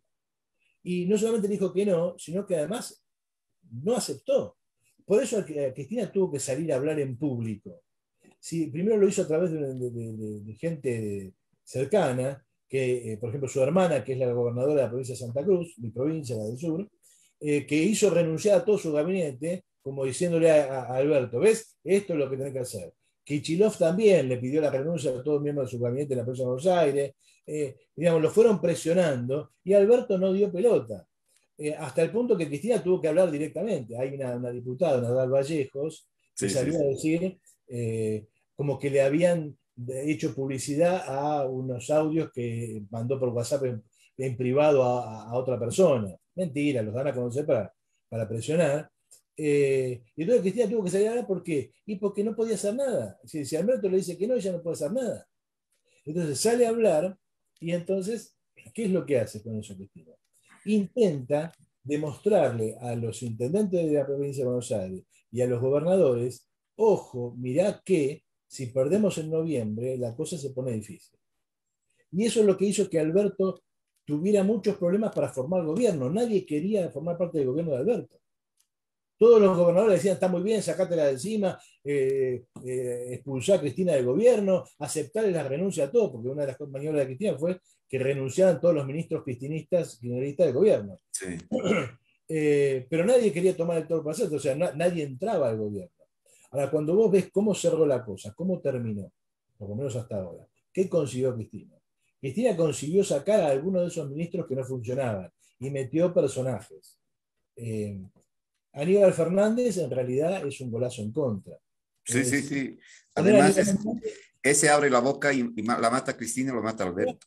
digamos, Aníbal Fernández es decirle a la oposición, ustedes tienen razón Y si alguien dudaba en votar contra Cristina, ahora va a votar con más ganas porque Sí. Aníbal es impresentable.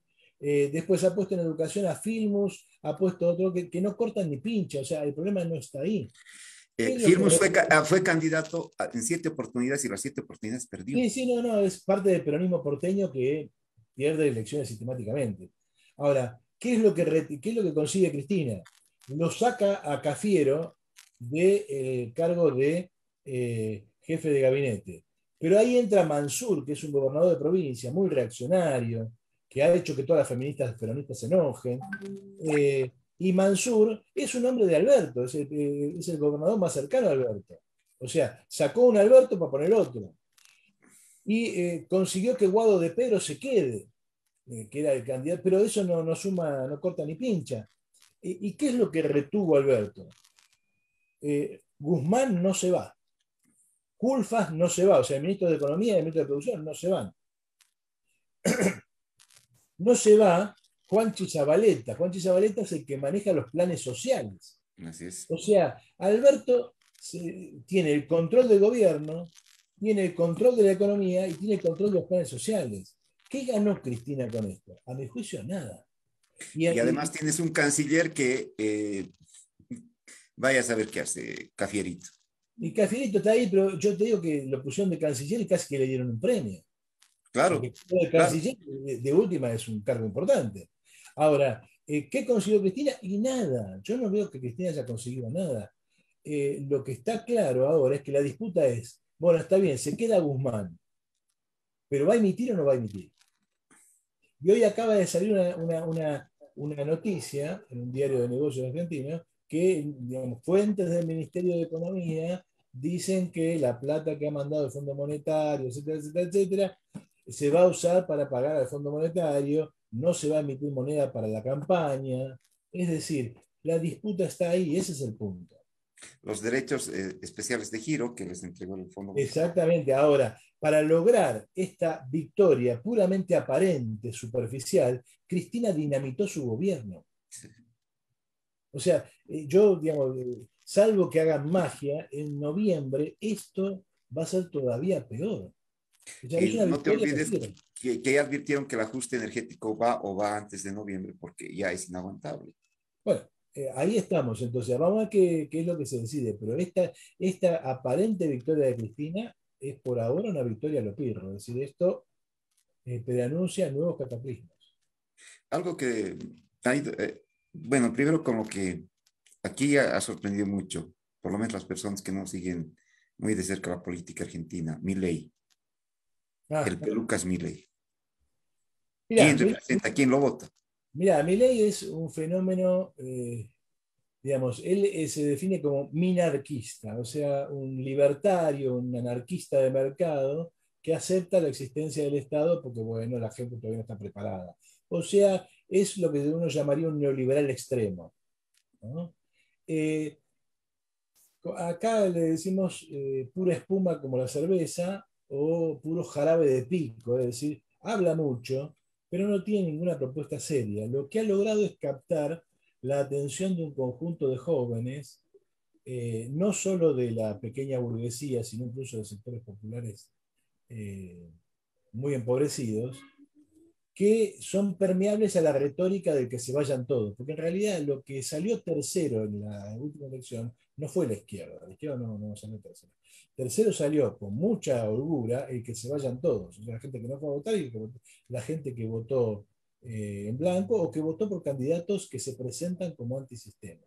Milei hizo la campaña contra la casta política y vamos a prenderle fuego a todo y cosas por el estilo.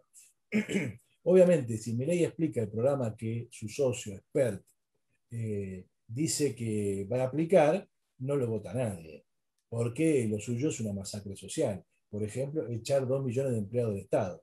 Milei, que es un buen demagogo, lo primero que dijo es, bueno, no vamos a tocar los planes sociales ahora. De hecho, guarda porque se está negociando un ingreso de Milei al Frente Macrista. ¿Qué quiero decir con esto? Milei le acusa a todo el mundo de socialista, Sí, sí, ¿no? sí. Y entonces Macri sería socialista y ahora resulta que no, el socialista es Larreta, Macri es Sí, no, comunista, lo tachó de Claro, marxista-leninista. claro, bueno, es un desastre. Te das cuenta que el tipo. Pero el tipo es un payaso que ha logrado captar una porción del electorado que está cansado con el sistema político, tanto de la clase media como de los sectores más empobrecidos, y que en realidad expresa una bronca que no tiene programa. Hay una encuesta que muestra que 8 de cada 10 votantes de Milei no tienen idea de qué es lo que propone Milei en términos de economía o de vida social. Simplemente les parece un loco lindo que los putea a todos. Claro, sí. Eso, El hijo de Canigia sacó un spot en apoyándolo, lo bueno, vi. y claro, esa gente delirante. Ahora, tampoco es un fenómeno que numéricamente mueva demasiado, o sea, son 200.000 votos sobre un padrón electoral de 22 millones y en la ciudad de Buenos Aires. Yo no, Milei no mueve el amperímetro.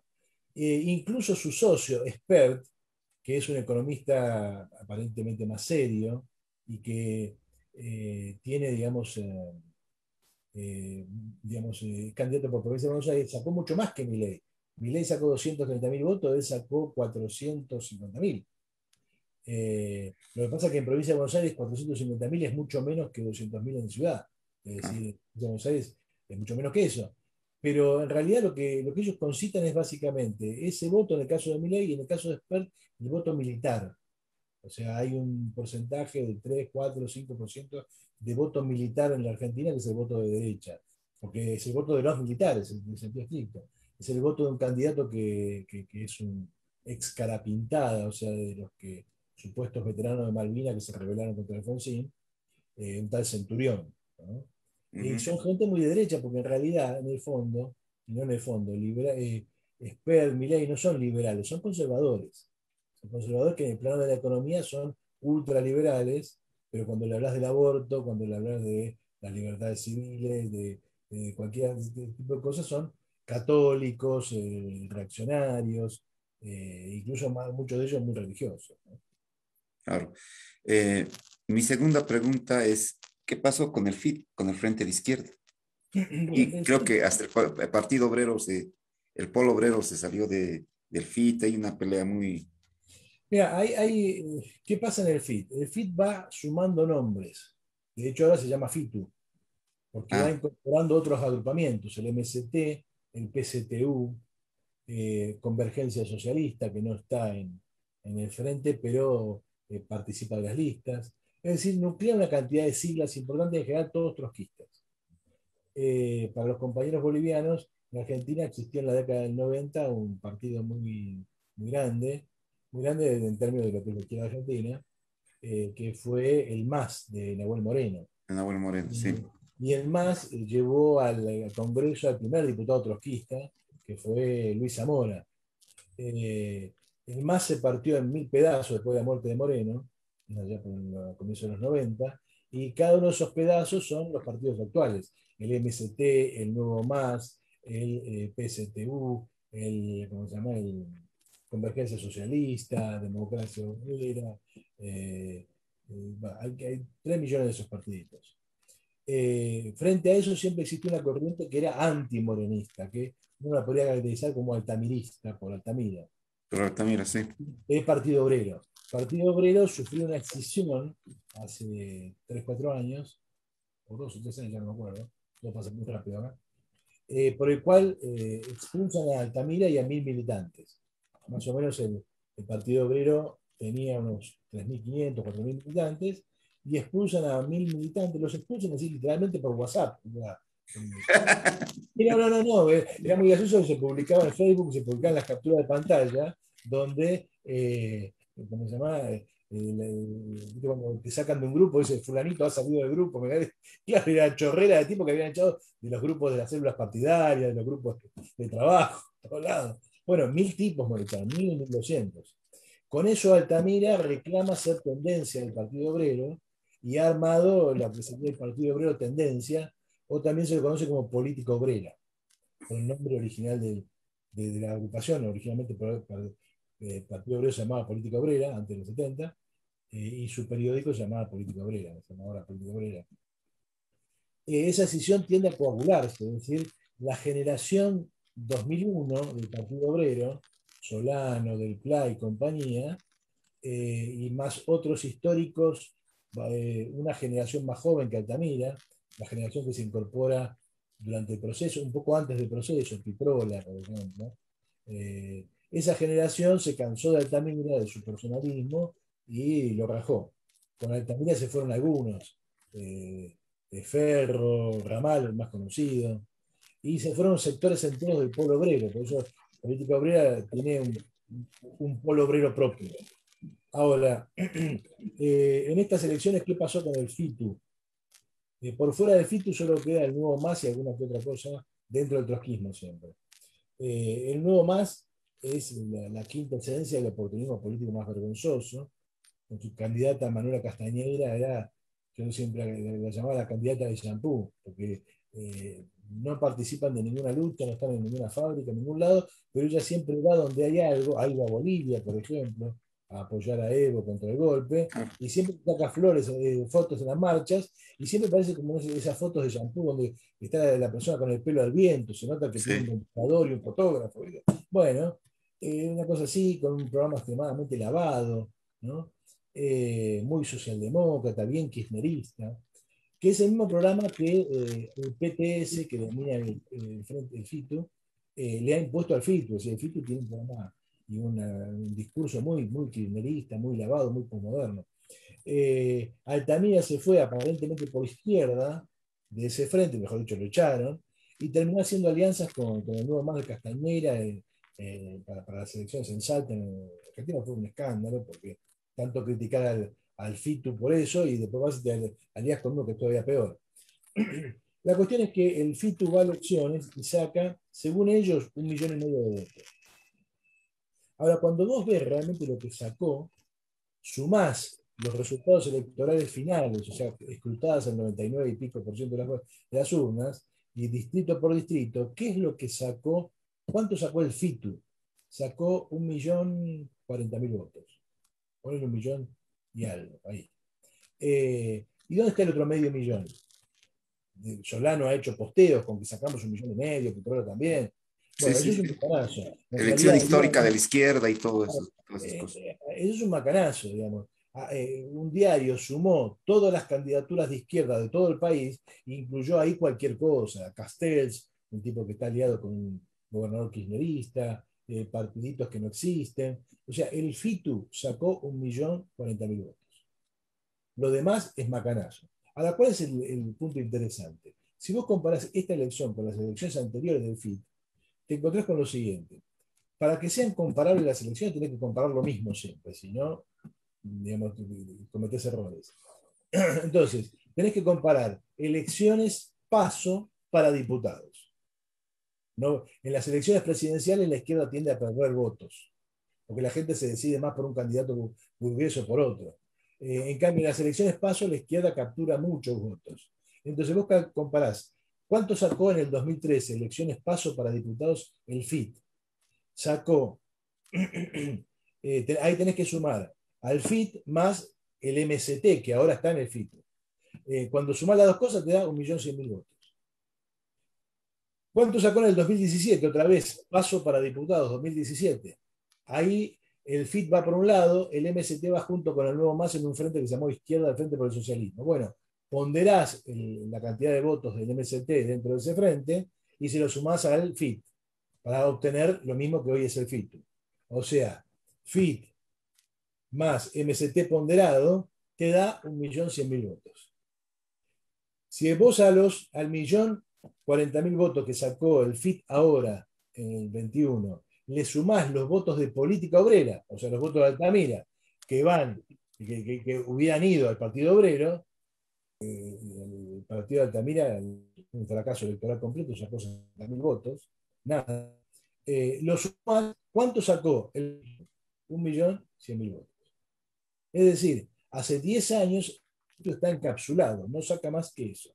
Si va mucha gente a votar, saca 1,100,000 votos. Si va muy poca gente a votar, saca 1,100,000 votos. Si al kirchnerismo le va muy bien, saca 1,100,000 votos. Si al kirchnerismo le va muy mal, saca 1,100,000 votos. Dicho de otra manera, vive en una burbuja, está encapsulado y no se proyecta más allá de sí. Y ese es el grave problema de la izquierda. Y eso muestra que el hecho de hacerte kirchnerista no te ha servido para nada. Claro, En la peor crisis de la Argentina, cuando la gente incluso llega a votar por bronca a Milei, porque a Milei no lo votan porque es liberal. A Milei lo votan porque Milei sale, grita y dice, vamos a prender fuego a todo, vamos a quemar la Casa Rosada. O sea, lo votan porque es bien verborrágico, anticasta política. En ese contexto, muy parecido al 2001, vos no creces e incluso cuando el kirchnerismo se derrumba, o sea, cuando tu enemigo político, el que captura los votos que vos quisieras, se derrumba, vos no capturás nada, y bueno, ahí hay un problema. Vos, ¿cuántos votos perdió el kirchnerismo de la última elección, en la que ganó Alberto Fernández, a esta elección? Casi 6 millones de votos. ¿Cuánto capturó la izquierda? Ninguno. claro. No sé si lo tuve Altamira hace un par de meses aquí, lo entrevisté. Y ahí me sorprendió su defensa cerrada de Evo Morales, pero me sorprendió y se lo dije. Y salió con que tú tienes una tendencia, debes seguirlo a Lora. Lora está en paz descanse, punto, listo. Y ahí lo dejamos. Eh, quiero cerrar esta entrevista, Eduardo, preguntándote por los peronistas que se fueron por otro lado, como Guillermo Moreno, Claro. Lorenzo Randazzo. ¿Qué fue? No existe. No, Florencio Randazzo, por empezar, no tiene apoyo, digamos, en plata. Es decir, no hay ninguna fracción de la burguesía que se juegue a eso. Segundo, Florencio Randazzo, igual que Sergio Massa dijo alguna vez, yo no quiero ponerme en un lado u otro de la grieta. La grieta es la expresión que la Argentina dice, bueno, se pelean como perros y gatos, como Boca River, como vos dijiste al principio de las cosas futbolísticas. Y entonces de un lado están unos y de otro lado otros y se matan entre ellos. Entonces, hay varios candidatos que han intentado caminar por lo que Massa llamó la ancha avenida del medio. Lo que se ha demostrado elección tras elección que esa ancha avenida del medio es apenas un paso que deja pasar una sola persona, un paso de montaña con un precipicio al lado. O sea, no sacas nada. Lo que no está en un lado está en el otro. Y si algo pasa, por ejemplo, se desploma el kirchnerismo, se desploma hacia el que se vayan todos. O sea, la gente no va a votar, vota en blanco, o vota a un desquiciado como Milei. Pero yo te digo, el voto a Milei es nada. Por lo tanto, Randazzo ha mostrado una vez más que no hay un camino por ahí. La otra cuestión es, eh, como la burguesía tiene dos claros alianzas, dos claros programas, listo, es eso, no tiene otra cosa, no quiere otra cosa. Lo otro, peronistas tipo este muchacho, ¿cómo se llama? Eh, Guillermo Guillermo Moreno. Moreno. Guillermo Moreno es, digamos, es como la payasa Filomena, es un dato folclórico de la vida política. Él, digamos, recoge la idea de un supuesto peronismo del 45, o sea, no entendió lo que pasó en este país. Y sacó menos del 1%, fue un desastre. En la Argentina había una candidata, mirá cómo habrá sido de bajo el nivel de las elecciones, que digamos, agarraba, si vos querés, yo le recomiendo a todos los que nos están escuchando que se metan en Facebook o en YouTube y busquen los spots de la campaña argentina del 2021 y se van a reír, pero hasta morirse de risa, porque eran una estupidez tras otra, una estupidez tras otra.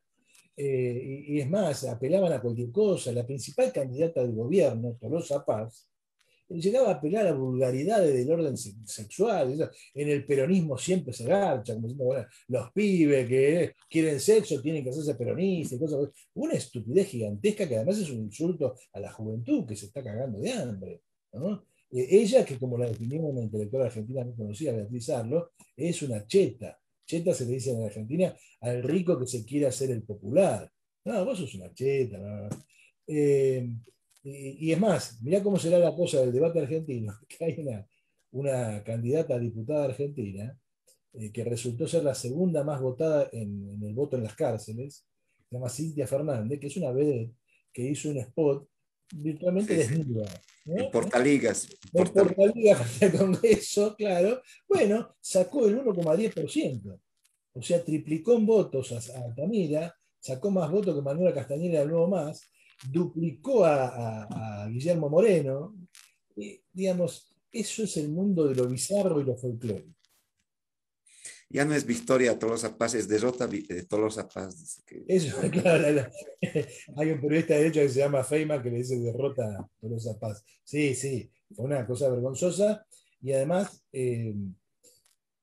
mostraba la baja calidad del personal político del peronismo. O sea, cuando vos ves que arman un gobierno como el que acaban de armar, que es un Frankenstein cascoteado, o sea, es un Frankenstein mal hecho, o cuando ves lo que fueron a las elecciones, y realmente si yo fuera peronista, como dicen los chicos acá, te querés matar.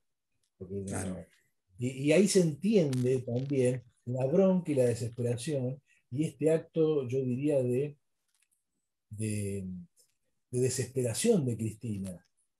Porque con todas las cosas que vos puedas decir de Cristina, es una tipa que para el día a día político, para la táctica política, es muy lúcida. O sea, no es ninguna estúpida, realmente tiene una cabeza para eso. No tiene programa y no tiene estrategia. Entre otras cosas, tampoco es culpa de ella, como no es culpa de Macri no tenerlo, porque la burguesía argentina no lo tiene. O sea, el problema es que la clase social a la que ellos pertenecen no tiene salida para la Argentina. Y entonces lo que hacen es ver cómo se sostienen en el sistema político. Por eso la crítica de Milei a la casta pegó tanto. ¿Por qué? Porque efectivamente es una casta política que se reproduce a sí misma. Cristina está pensando en no ir presa y ganar las elecciones. Pero escúchame, si emitimos esto en noviembre, esto explota. Acá hay un nuevo Rodrigazo, para que tengan una idea los compañeros bolivianos. Rodrigazo se llama en Argentina una devaluación famosa que hizo un ministro llamado Celestino Rodrigo, que hizo que ese año en Argentina hubiera casi 1.500% de inflación, una de las grandes hiperinflaciones argentinas y uno de los grandes fenómenos mundiales de hiperinflación. Bueno, vamos camino a un Rodrigazo si seguimos así. A Cristina no le importa. Cristina quiere llegar a noviembre y salvar las papas y no ir presa. ¿Entiendes? Entonces, a ese grado de descomposición vemos. Ahora, si comparás a esa Cristina, una política con tan pocas miras, o sea, vos acá no tenés un Adenauer, un Bismarck, un Walter Rathenauer, no tenés, digamos, un Kennedy, no tenés Un Churchill. un A pesar, Churchill, un Roosevelt, a- ¿no? a pesar que Alberto varias veces comparó, dijo que era el Churchill Sí, argentino. él se compara con Churchill, con el Che, se compara con Dios, él no tiene ningún problema. Pero no Con tenemos, San no, Martín, con Belgrano, con claro, Rosas. no tiene ningún problema. Pero acá, digamos, lo mejor que tenés de la política argentina tal vez sea Macri. Y Macri es como si agarraras a Sarmiento y le sacaras toda la sangre y le pusieras adentro agua fría y le sacaras el cerebro. O sea, es un buen liberal con alguna perspectiva, pero que no tiene idea de para dónde ir. Pero bueno, eso es la burguesía argentina, ¿no?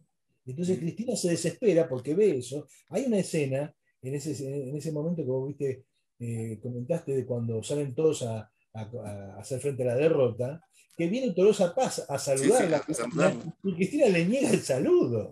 Pero además con razón, porque si yo fuera Cristina los quiero matar a todos, son una manga de imbéciles. Claro, pero lo más interesante fue que tipo 3 horas antes estaban bailando diciendo que habían Ah, ganado. sí.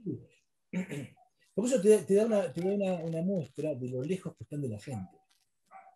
O sea, Claro, hay una escena de un humorista argentino muy ácido, que se llama Capusotto, con otro personaje, ¿no? Fabio Alberti, que es una escena en un edificio muy grande, de mucho lujo, en uno de los últimos pisos, bailando, tomando champán, riéndose, mujeres, esto, y ellos no se dan cuenta, pero a lo lejos se ve venir un avión.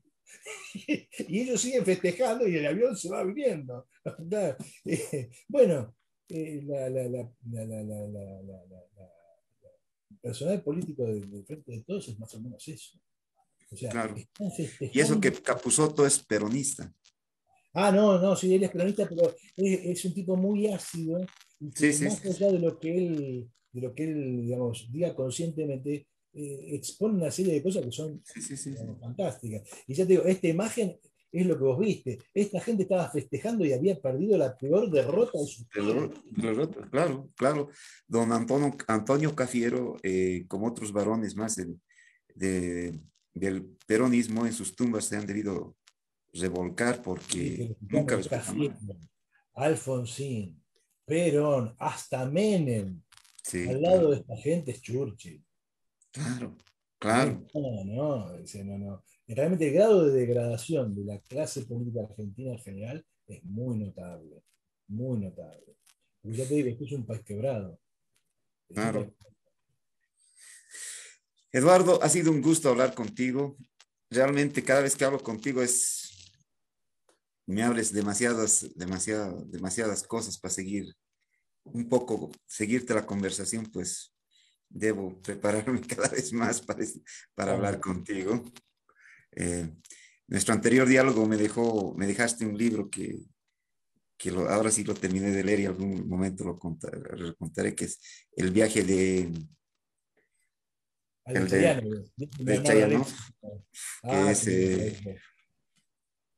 es un libro que a mí no me termina de sorprender, no me termina de sorprender. es un libro fantástico porque además te habla de un pasado que es nuestro futuro todavía.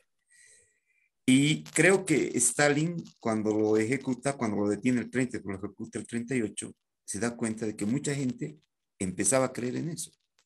Sí, pero además es muy interesante porque tiene muchas aristas eso, muchas Sí, sí, aristas. Ese episodio, por ejemplo, el hecho de que los que manejaban la NEP eran Kondratiev y gente como, ¿cómo se llama este? Italiano. Es decir, la élite de una burguesía intelectual, pero muy claro, notable en términos de capacidad, porque Chayano, ese pobre infeliz que termina asesinado por Stalin, el tipo marcó la reflexión sobre el mundo campesino durante sí, todo el sí, siglo sí. XX, ¿no? Y de una perspectiva muy moderna, porque cuando vos lo lees bien, no es un simple campesinista, ¿no? No, no, Eh, para nada, para nada, y lo para mismo nada. Kondratiev lo agarra, no lo conoce nadie a Kondratiev nada más que porque Trotsky se peleó con él. Pero Kondratiev lo agarra a Schumpeter y de ahí saca su teoría de los ciclos, ¿no? Entonces muy interesante este respecto. Claro, claro, Hubiera pero tenido que ser más difícil. yo creo que tenemos que volver a tomar una serie de charlas sobre la derecha actual, la derecha ha tomado muchas iniciativas. Voy a robar un poco lo que sostiene Pablo Stefanoni, que la derecha parece que es la con iniciativas ahora, Una rebeldía. sí, y la izquierda ha quedado, lo que tú decís, lo que pasa actualmente con el FIT-U, en una burbuja que, no, que va dando vueltas en esa burbuja y no puede salir de ella. Eduardo, agradecido por esta conversación Muchas gracias a vos, padre, y por cualquier cosa estaremos en contacto. vale, siempre que ustedes quieran, ahí estamos. Un abrazo grande.